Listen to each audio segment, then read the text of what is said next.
नमस्कार, हमारा नाम है समरीन और आपने देखना शुरू कर दिया है लाइव सिटीज। देखिए, हम आपको लगातार लालू प्रसाद यादव के अनसुने किस्से सुना रहे हैं। हम आपको वैसे पहलू से रूबरू करा रहे हैं जिससे आप अब तक अनजान होंगे। देखिए, पिछले वीडियो में भी हमने आपको बताया था कि आखिर लालू प्रसाद यादव भूमियारों पर इतना बमके हुए क्यों रहते हैं, लेकिन आज इस वीडियो में हम आपको बताएंगे लालू प्रसाद यादव के सालों के बारे में।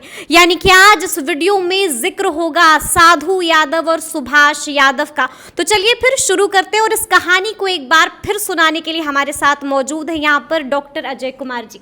सबसे पहले बहुत शुक्रिया जी। तो आज हम आगे की कहानी सुनेंगे आपसे। अच्छा, मैं बताता हूँ कि लालू ने कंसोलिडेटेड करना शुरू किया अपने जातीय लोगों को और लोग समझने लगे जी। कि लालू ही हमारा नेता है। एवरी कॉमन मैन जी। जो ओबीसी ईबीसी का था वो तो समझता ही था, लेकिन यादवों में एक मैसेज गया। यही उस समय तो कई नेता थे, पहले भी नेता हुए, दरोगा राय, चीफ मिनिस्टर थे बिहार के, राम लखन बाबू, इतने मजबूत नेता थे कि एक बार उन्होंने कहा था कि सब यादवों को एक पैर पर खड़ा रहना चाहिए, और सब एक पैर पर खड़ा हो गया, खड़े हो गए। हाँ, उस सभा में जी। तो वैसे वैसे नेता भी थे, लेकिन लालू ने इन सबको पीछे छोड़ दिया और एक छत्र नेता यादवों का हो गया। क्योंकि एक छोटी छोटी चीज में भी छोटा छोटा यादव भी यदि उसके साथ कुछ होता था बड़ा चालाकी से करते थे। जो बड़े यादव वर्चस्व वाले थे उनको बिजनेस में आगे बढ़ाया, ठेकेदारी में बढ़ाया और बाकी चीज़ें बढ़ाया, और जो छोटका होता था उसको कुछ छोटा मोटा दे दिया। एक छोटी बात बताता हूँ, मेरे एक मित्र हैं जो कि पटना ये Indira Gandhi institute of medical sciences में सुपरिटेंडेंट भी बने, पहले RMRI में थे, कर्मचारी चयन आयोग के भी सदस्य हुए। इनकी गाड़ी से अने मार्ग के जो गोलंबर है, जो एक तरफ सेक्रेटेरिएट जाता है, वहाँ पर ये जा रहे थे। इनकी गाड़ी में एक सरकारी ड्राइवर जो था गाड़ी ले जाकर सीधे क्रैश कर दिया। अच्छा। मरते मरते बचे, इनकी गाड़ी उलट गई। लालू प्रसाद यादव? नहीं, ये जो ड्राइवर था, अच्छा, उसने क्रैश किया वहाँ पर जी। और वहाँ से गाड़ी छोड़ के सीधे मुख्यमंत्री निवास भागा। अच्छा। और वहाँ चला गया जी। जब दरोगा उरोगा आया हुआ कि कौन था भाई, ड्राइवर कैसे था, ये भी थोड़ा सा प्रभावशाली परिवार के व्यक्ति थे, तुरंत आया क्या हुआ, तो मालूम हुआ कि हम तो कुछ कर ही नहीं हम लोग सकते हैं। वो तो CM हाउस चला गया। अब बोलिए, एक ड्राइवर सरकारी, चूंकि याद उनका स्वजातीय था, स्ट्रेट वहाँ गया, पैर पकड़ा होगा जो भी है, और वहाँ से फोन आ गया कि कुछ करे की जरूरत नहीं है। अच्छा। तो इस तरह के नाटक होने लगे, जिसका नतीजा हुआ कि इनके लोग एक तरह से बौड़ा आ गए। हर बिहार के मतलब यादव लोग बौड़ा, हाँ, बिहार के हर क्षेत्र में किडनैपिंग शुरू हो गई। अच्छा। बेतिया में एगो भांगड़ यादव था, भयंकर उसका ग्रुप था। उसी तरह से पूर्णिया में हुआ। समस्तीपुर एक बहुत बड़ा पॉकेट था जहाँ पर किडनैपिंग बहुत ज़्यादा बढ़ी। उसके बाद तो धीरे धीरे ये एक जिसको कहते हैं वायरस की तरह पूरे बिहार में किडनैपिंग बढ़ गई। कहा कि हुआ क्या कि डकैती उकैती करने में उतना मजा झंझट होके था। यहाँ आदमी पकड़ो, ले जाओ, छिपा लो, और छिपाने के बाद जो है पैसा मांगो। अब डरे लोग पैसा दे देता था जी। रंगदारी उंगदारी तो लोग मांगते ही थे, ये बाद में बतावेंगे। तो एक किडनैपिंग का सिलसिला शुरू हुआ और आसानी से पैसे मिल जाते थे। इन्हीं के दबंग लोग बहुत थे, मैक्सिमम। तो पहली किडनैपिंग जो हुई थी डॉक्टरों के समूह में, वो एक लड़का था सौरभ। अच्छा। जो डॉक्टर विद्यापति राय का लड़का था, 10 साल का था, बेगूसराय में वो प्रैक्टिस करते थे, उनके बच्चे को उठा लिया। अच्छा। ये हम लोगों के लिए बहुत आश्चर्यजनक हुआ, बाप रे बाप, डॉक्टर के बेटा को उठा लिया। मैं डॉक्टरों का नेता, मैंने हंगामा हम लोगों ने किया, और हम लोगों ने मतलब पूरे प्रांत में एक दिन का डॉक्टरों का हड़ताल कराया। अच्छा। कि भाई बच्चा भुला गया है, अभी भी याद है कि लेट आर प्रसाद वहाँ के आईजी थे जोनल दरभंगा के, और यहाँ पर सब लोग जो थे, हम लोगों ने डेलीगेशन लेके जाने का विचार किया कि अब लालू जी के यहाँ चला जाए कि भाई तो हताहता हो गया। तो हम लोग लालू जी के यहाँ गए। अच्छा। तो बड़ा रेस्ट कर रहे थे ऊपर बेडरूम में, तो बेडरूम में बुला लिए, रजाई ओढ़ रहे थे वो बुला लिए। अच्छा। आई यहीं मैं था, डॉक्टर मंजू गीता मिश्रा थी, डॉक्टर नरेंद्र प्रसाद थे, डॉक्टर DK चौधरी थे, एक आध आदमी और होगा। बुला लिया ऊपर, कहा कि अरे घबरा मत लड़का मिल जाए कोनो दिया। हम लोग को लगा कि इतना कॉन्फिडेंस से बोल रहे हैं, लगता इनको सब मालूम है। कहा तो बोले कि रामचंद्रा का फोन लगाओ तो। अच्छा। अब उसके आगे नहीं बोलेंगे, वही समस्तीपुर एरिया का इनका नेता था जी। तो हम लोग के सामने ही बोले कि रे का होता केने कौन ले गए बा, जल्दी से पता लगाओ। डॉक्टर लोग बहुत हंगामा कैले बा। उसके बाद हम लोगों को सलाह दिया उन्होंने मंजू गीता मिश्रा को देखते हुए कि देखिए आप लेडी डॉक्टर हैं, इतना पैसा कमाते हैं, आप लोग सब करते हैं, एगो काम कीजिए, आप लोग जो हैं सो बॉडीगार्ड रखिए। अच्छा। हाँ, अब कितना कितना हम करेंगे आपको बचाने के लिए, बॉडीगार्ड पर लीपर। 100 बॉडीगार्ड। हाँ, आप लोग अपना बॉडीगार्ड रखिए, उस पर खर्चा कीजिए। अच्छा। ये उन्होंने हम लोग को सलाह दी।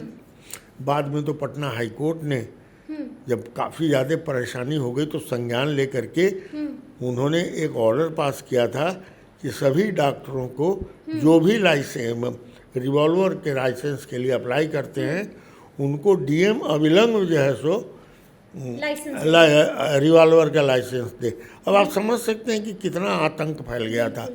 और डॉक्टरों ने एनमास ये किया, अप्लाई किया, हमसे भी सब अप्लाई करवा दिया। हम इस सब के फेरा में रहते नहीं थे फिर भी। और एक दिन मुझे मालूम हुआ कि हाई कोर्ट में से कोई वकील ने हमको फ़ोन किया कि महाराज आपका लाइसेंस बन गया है। तो हम क्या आपको कैसे मालूम? अरे कोर्ट हमेशा उसका संज्ञान लेती रहती है। तो आज DM ने लिस्ट जो दिया है इनको जिनको जिनको लाइसेंस मिला उसमें आपको भी मिला। तो ये स्थिति थी पूरे प्रांत में, एकदम हंगामा था। मतलब इतना खौफ हो गया था। और आपको बता दें कि उनसे मिलने के कुछ ही दिन के बाद हम लोग को अचानक फोन आया पुलिस हेडक्वार्टर से कि सौरभ मिल गया। अच्छा। आइए डॉक्टर साहब आप लोग ले जाइए। जी। हम लोग याद है कि आशीष रंजन सिन्हा हेडक्वार्टर IG थे उस समय हमारे मित्र, और RR प्रसाद वगैरह। हम लोग जब पहुँचे सौरभ को लेने के लिए तो उन्होंने कहा कि मिल गया। हमने पूछा कैसे? मैं कहा कि सब छोड़िए ना भाई, मिल गया, आप लोग ले जाइए। तो ये पहली किडनैपिंग थी। उसी समय एक डॉक्टर कार थे बेतिया में, उनकी किडनैपिंग हुई। उसमें भी बड़ा बड़ा हंगामा हुआ। मेमन मैथ्यू था पत्रकार, कृष्ण मुरारी किशन, हम लोग सब गए थे वहाँ के DM से मिले थे। मीना थे DM और SP सिंह थे SP, और काफ़ी हंगामा हुआ था। उसमें तो पैसा देना पड़ा था शायद डॉक्टर कार को, लेकिन डॉक्टर कार भी बाद में छूटे। तो इस तरह से किडनैपिंग्स का सिलसिला शुरू हो गया, चलता रहा। कभी यहाँ का किडनैपिंग, अभी एगो किडनैपिंग हुई थी मोतिहारी में, डॉक्टर लाल बाबू सिंह थे। लाल बाबू सिंह जो है उनका बेटा किडनैप हुआ। यही नैयर हसनैन साहब उस समय SP थे वहाँ। हम लोग गए, पूरे मोतिहारी में जुलूस निकाला। नैयर हसनैन साहब इतने सेंसिटिव आदमी है, बहुत ज़्यादा टेंशन में आ गए। होता क्या, किडनैपिंग के केस में किडनैपर को बीच बीच में ढीला देना चाहिए। हम तो बड़ा इसके बारे में जान गए हैं। बहुत ज़्यादा यदि किडनैपर आप दबाए मारिए दीजिएगा तो किडनैपर मार देता है। अच्छा। जो भी ये है, इन्होंने इतना दबाव बनाया, किडनैपर बच्चा को लेके भागते वो लोग जब डेस्परेट हुआ कि बचवा के चलते हम लोग पकड़ा जाएंगे, तो नदी के किनारे मार के उसको फेंक दिया, लाल बाबू सिंह के बेटा को। ये कहानी भी हुई। पटना में एगो फेमस साइकाट्रिस्ट हैं doctor KK Singh, boring road में प्रोफेसर थे। इनको उठा लिया एक दिन, ले बलैया। ये बेचारे गरीब जो हैं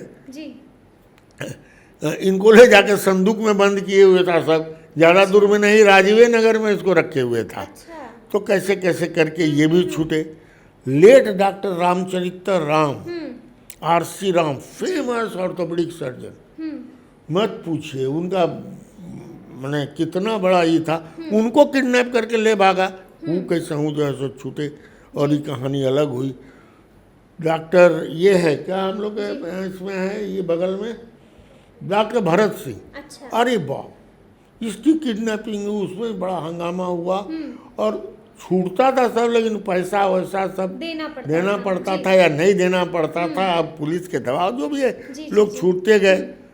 डॉक्टर पूर्णेंदु एझा पीडियाट्रिक की सर्जन है, ये बेचारा किडनैप हो गया। तो ये तो हम जानते थे पैसा देने वाला पार्टी नहीं है, इतना न सबको शिक्षा उक्षा समझाता।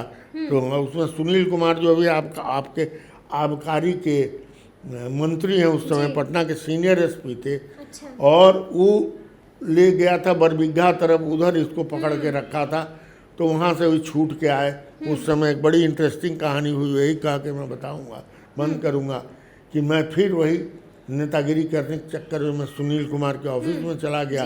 वो प्रेस कॉन्फ्रेंस कर रहे थे, तो मैंने कहा कि भाई आप तो पकड़ के लाते हैं, फिर दूसरा भी फिर पकड़ा जाता है, कुछ उपाय कीजिए। इतना कहने के बाद उनका एक दरोगा था, अभी उसका नाम है प्रमोद याद है, नाउ ही नो मोर, वो हम पर जो है सो एक तरह से बंदूक तान दिया। आप पे बंदूक? हाँ, ऐसा मत बोलिए, मैं भी वहीं सीनियर एसपी के कोठी के सामने जमीन पर बैठ गया। मैं कहा सब तुम लोग बंदूक वाले हो, मैं अकेला हूँ, गोली मारो हमको। अरे वाह। लेकिन उसमें बहुत से इंस्पेक्टर डीएसपी सब हमारे बहुत चाहने वाले लोग थे। उन लोगों ने कहा नहीं ऐसे नहीं बोलना चाहिए था, इन लोग को गलत किया, तो बात आई गई, खत्म हो गई। तो इस तरह से किडनैपिंग का सिलसिला चल गया और एक भारी किडनैपिंग हुई, वो इंटरनेशनल इशू बन गया। हाँ, लेट डॉक्टर रमेश चंद्रा बहुत बड़े न्यूरो सर्जन थे, उनकी किडनैपिंग हुई थी। ये एक बहुत बड़ा एपिसोड हुआ, ये नेशनल नहीं इंटरनेशनल न्यूज़ बना, और इसमें मेरा लालू जी से कन्फ्रंटेशन भी हुआ, और बहुत इंटरेस्टिंग कहानी है जो अगले एपिसोड में बताऊंगा। अगले एपिसोड में बताइएगा। तो चला सुना आपने क्या कुछ बता रहे हैं डॉक्टर साहब। देखिए बहुत कुछ बताया है वो दौर भी जब बिहार में किडनैपिंग जो है अपने चरम पर थी और किस तरह से लोग खुद को असुरक्षित महसूस करने लगे थे। तो ये पूरी बातचीत आपको कैसी लगी है कमेंट करके हमें ज़रूर बताइएगा। तो इस तरह के तमाम अपडेट्स के लिए ऐसे ही हमारे साथ बने रहिएगा और देखते रहिएगा लाइव सिटीज़। बहुत शुक्रिया।